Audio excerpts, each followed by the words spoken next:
একটি পশ্চাৎগামী জাতির আখ্যান।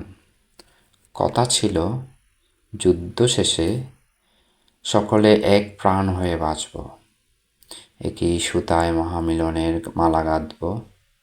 তারপর যখন যুদ্ধ শেষ হলো, বিজয়ের উল্লাসে কাঁপল আকাশ, বাতাস, নদী, ফুল।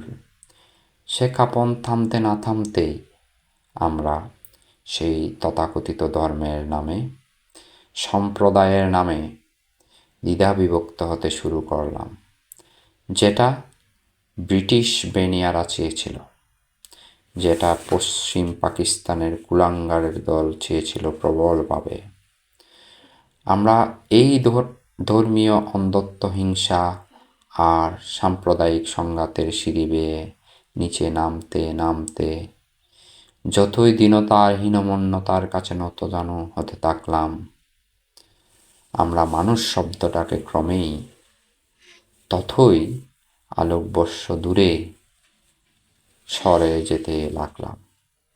সহস্র শহীদের রক্তে অর্জিত হলো যে আত্মপরিচয়, সে বাঙালি শব্দটাও ক্রমেই বিস্মৃত হয়ে গেল আমাদের মন ও মগজ থেকে। এভাবে আমরা কেউ হিন্দু হয়ে গেলাম, কেউ মুসলমান হয়ে গেলাম। সেই থেকে মানুষ হয়ে উঠবার আর কোনো প্রত্যয় ধ্বনিত হলো না এই বাংলার বাতাসে।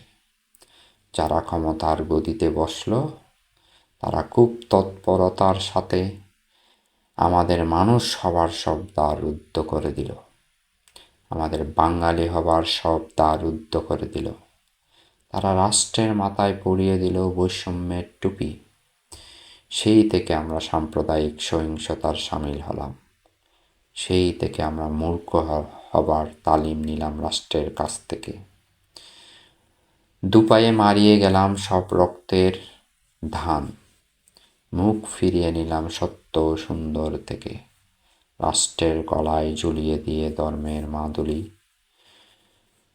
চোখে চোখে পরে নিলাম অন্ধত্বের ঠুলি। এখন আমরা না মানুষ আর না বাঙালি, এখন আমরা কেবলই হিন্দু আর মুসলমান। এখন আমরা কেবলই এক ক্ষয়িংস নরকঙ্কাল। এখন আমরা মুখোশ বাঙালিয়ানা, কিন্তু আমরা ভিতরে ভিতরে তুমুল পাকিস্তান।